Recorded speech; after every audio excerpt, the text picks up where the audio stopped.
Saudara tim hukum TKN Prabowo Gibran Oto Hasibuan dalam sidang sengketa Pilpres 2024 menyinggung soal narasi tuduhan Prabowo Gibran curang. Di sidang sengketa Pilpres, Oto bilang tuduhan yang menyebut ada dugaan kecurangan oleh pasangan Prabowo Gibran menyakitkan. Oto menegaskan tuduhan itu menafikan dukungan 96 juta pemilih Prabowo Gibran. Yang mengarah kepada Kemudian M. Faiz Kurniawan. narasi-narasi yang dikembangkan dan yang dibangun seakan-akan rakyat memilih Prabowo Gibran adalah karena kecurangan dan karena adanya bansos.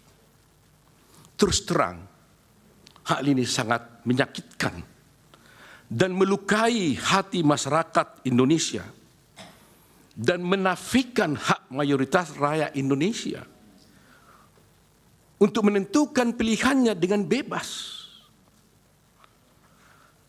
Karena rakyat Indonesia memilih Prabowo Gibran sebagai presiden karena mereka mencintai dan menginginkan Prabowo Gibran sebagai presiden dan wakil presiden Republik Indonesia.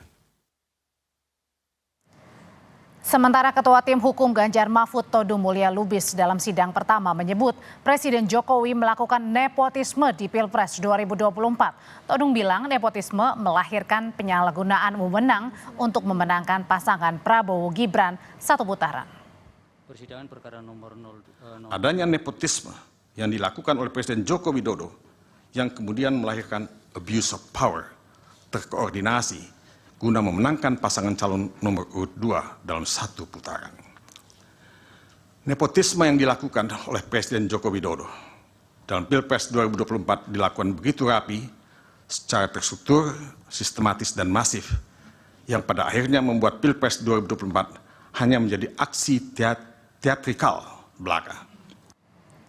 Presiden Joko Widodo menolak mengomentari soal jalannya sidang sengketa Pilpres. Baik Timnas Anies Muhaimin maupun TPN Ganjar Mahfud menyebut nama Joko Widodo dalam gugatan terkait soal dugaan kecurangan Pilpres. Untuk apa? Saya tidak mau berkomentar yang berkaitan dengan MK. Ya.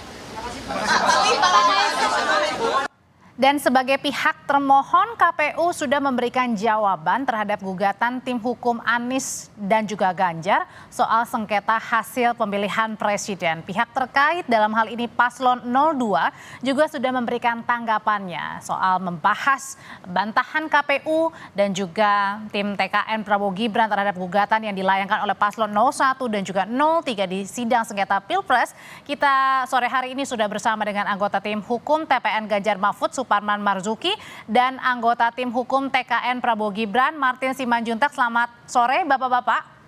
Selamat sore Mbak. Selamat sore Pak Suparman, selamat sore. Selamat sore Bung Martin. Ya, saya mau ke Bang Martin dulu. Bang Martin, ini kan TKN ini sudah merespon ya tudingan adanya dugaan abuse of power alias penyalahgunaan kekuasaan kubu TPN Ganjar Mahfud ini disebutkan. Nah, ini responnya apa Bang? Ya, yang pertama begini ya. Masyarakat ataupun warga negara Indonesia ini sudah pintar ya, dan juga mereka juga beradab. Mereka itu punya hak untuk memilih ya, dan kewajiban untuk memilih ya berdasarkan akal sehat dan hati nurani.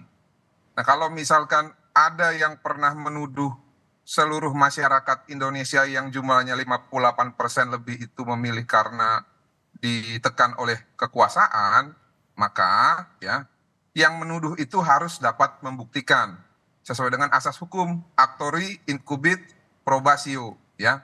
Sayangnya yang kami lihat dalam permohonan PHPU nomor 2 di mana sebagai pemohonnya adalah pasangan Bapak Ganjar Pranowo dan juga Mahfud MD yang diwakili oleh penasihat hukumnya, semua tuduhan-tuduhan itu sifatnya naratif ataupun hanya berdasarkan narasi tanpa pembuktian yang jelas. Bahkan dapat kami simpulkan bahwa tuduhan-tuduhan tersebut prematur karena belum pernah terbukti. Oleh karena itu, ya, hari ini kami sudah menjawab ya, baik permohonan nomor 1 maupun nomor 2, yang pada intinya pertama, Mahkamah Konstitusi diberikan kewenangan yang limitatif ya. Yang pertama bahwa Mahkamah Konstitusi ini hanya bisa memeriksa dan mengadili terkait selisih suara. Nah, itu tadi saya bilang tadi bahwa harus bisa dibuktikan berapa selisih suaranya, di mana dan juga kapan itu terjadi. Soal pembuktian dan cuma hanya narasi, Bang. Kalau gitu saya langsung tanyakan ya, karena sudah ada tim dari Ganjar Mahfud. Mas Suparman, ini ditanyakan sama tim hukum Paslon 02. Ini cuma narasi aja, nggak ada pembuktiannya. Apalagi soal abuse of power. Iya, ini kan sidang permulaan ya. Biasa begitu. Di awal persidangan itu baru tahap permulaan. Tahap permulaan itu ini kan belum masuk tahap pembuktian. Itu ada nanti waktunya pembuktian itu. Jadi apa yang disampaikan oleh kuasa hukum 01 dan terutama yang kami wakili 03 dan apa juga yang dijawab oleh tim kuasa hukum 03 itu memang baru di awal. Baru di awal. Jadi belum masuk ke tahap pembuktian. Artinya ada pembuktian yang sudah disiapkan gitu ya? Iya pasti, karena memang prosedurnya begitu Mbak. Prosedurnya itu nanti akan sampai pada tahap pembuktian. Menghadirkan saksi fakta, menghadirkan dokumen-dokumen, menghadirkan ahli, menghadirkan petunjuk-petunjuk. Itu kan alat-alat buktinya. Itu nanti itu ada waktunya sendiri. Belum waktunya. Belum waktunya. Belum waktunya Bang Martin. Ya, kami menunggu nanti di tahapan proses persidangan selanjutnya. Namun ya, dari yang kami baca seperti contoh, penggunaan bansos yang tidak ada kaitannya dengan kami. Padahal kewajiban negara lah yang mewajibkan melalui konstitusi kita untuk ya memperhatikan fakir miskin. Dan ini juga semua sudah teranggarkan dan juga disetujui oleh DPR. Memang implementasinya itu dilakukan bertepatan dengan pemilu ya, ataupun bertepatan dengan dekatnya dengan jadwal pemilu. Nah, ini kan juga tuduhan-tuduhan yang mengatakan bahwa politisasi bansos, lalu adanya penggunaan instrumen kekuasaan. Ini kan jadi maksudnya Bang Martin ini bukan disengaja, artinya hanya kebetulan? Itu kan sudah dianggarkan, Audrey, ya. Di mana salahnya pemerintah menjalankan amanat konstitusi, amanat undang-undang yang sudah disetujui oleh DPR, ya di mana salahnya? Apalagi kemarin sempat ada badai El Nino yang terdampak pada hasil ataupun dalam tahap agriculture kita ataupun pertanian gitu loh, ya. Oke, kalau gitu sebenarnya Mas Suparman, apa sih sebenarnya ingin ditampilkan ya oleh tim hukum dari Ganjar Mahfud ini soal tadi adanya abuse of power, penyalahgunaan kekuasaan atau wewenang, tadi juga dibilang ini sebenarnya bukan ya memang ada dalam anggarannya yang disebutkan dari 02, apa sebenarnya yang ingin dibuktikan ke publik? Iya, pemilu ini kan satu rangkaian proses. Bukan hanya ketika kita melakukan pencoblosan, tapi ada namanya pra-pemilu, pelaksanaan pemilu, dan pasca pemilu. Nah, di dalam rangkaian itu semua, negara, dalam hal ini pemerintah, yang dipresentasikan oleh Presiden Joko Widodo, menjalankan satu proyek pemerintah yang memang sudah ditetapkan dalam APBN. Dalam konteks itu tidak ada soal ya. Dia masuk APBN dan itu diperlu. Tapi kan ada ketentuan-ketentuan aturan pelaksanaannya di Kementerian Sosial. Bansos itu kapan harus diberikan, jumlahnya berapa, dan itu sudah ada by name, by address, siapa yang berhak menerima dan seterusnya. Siapa leading sektor yang akan membagikan, itu sudah ada protokolnya, semua itu diatur. Tetapi dalam pelaksanaannya kuat sekali indikasi bahwa Presiden Joko Widodo mengambil posisi yang membagikan bansos itu berpihak kepada paslon 02, sudah terang-terang itu. Nah, itu yang diuntungkan. Memang belum tentu 02 pasangan Gibran dan Pak Prabowo yang melakukannya atau timnya. Kita tidak sampai ke situ. Tapi ini dilakukan oleh institusi negara langsung. Langsung institusi negara memanfaatkan uang rakyat, uang APBN. Makanya di situ apakah benar disebutkan TSM-nya itu terstruktur, sistematis, dan masif? Gini, itu nanti kan akan dibuktikan. bahwa yang menjadi poin dari 03 dan saya dengar juga poin dari 01 itu ada penyalahgunaan wewenang, ada penyalahgunaan kekuasaan yang sifatnya TSM. TSM itu bukan alamatnya untuk konsep tentang perselisihan pemilu, tetapi TSM dalam konteks penyalahgunaan wewenang. Nanti proses pembuktiannya akan kita jalani. Itu. Bang Martin, itu TSM-nya nanti pembuktiannya akan dijalanin, bukan soal perselisihan hasil pemilunya atau hasil penghitungannya, tapi juga terstruktur, sistematis, dan masifnya ini soal penyelenggara negara yang ikut campur. Ya, oleh karena itu dalam jawaban kami, ya khususnya pada poin eksepsi, kami menyampaikan bahwa permohonan ini salah alamat. Ya, kenapa? Karena sudah ada kewenangan lain yang harusnya mengatur itu, yaitu di Bawaslu berdasarkan Undang-Undang Pemilu tahun 2017. Nah, apa sih sebenarnya kewenangannya MK? Mungkin sudah ada laporan tapi nggak ditanggapi dari Bawaslu mungkin, Bang? Ya itu soal lain. Tapi kan ini kita berbicara mengenai hukum acara. Kita berbicara mengenai kewenangan lembaga untuk mengadili. Nah, kalau misalkan kita sudah ada norma hukumnya, ada hukum acaranya, tidak kita patuhi, nanti negara kita ini jadi tidak ada kepastian hukum. Karena begini, Audrey, ya. Waktu kita untuk menyelesaikan sengketa di Mahkamah Konstitusi ini hanya 14 hari. Bayangin, kalau semua permasalahan, ya, tuduhan-tuduhan yang sifatnya naratif, nepotisme, lalu tindak pidana, lalu terstruktur masif dan sistematis, segala macam dibawa ke MK, yang MK tidak punya kewenangan untuk mengadilinya, dibatasi oleh undang-undang, kapan mau selesainya kita bernegara yang baik gitu loh. Ya, itu aja sih jawabannya kalau menurut saya. Terima kasih.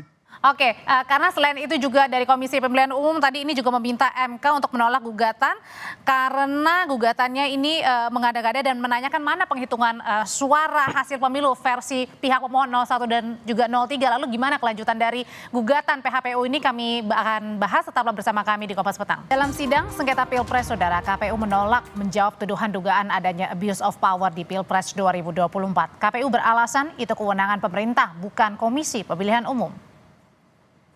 Tidak memiliki kewenangan untuk menanggapinya. Bahwa pemohon mendalilkan pengangkatan pejabat kepala daerah yang masif dan digunakan untuk mengarahkan pilihan yang terdapat dalam permohonan pemohon pada halaman 58 sampai dengan halaman 66, serta dalil pejabat kepala daerah menggerakkan struktur di bawahnya yang ada di halaman 66 sampai dengan halaman 63 permohonan pemohon, bukan pula menjadi tugas dan tanggung jawab termohon untuk membantahnya. Pengangkatan pejabat kepala daerah masuk dalam ruang lingkup pemerintahan daerah.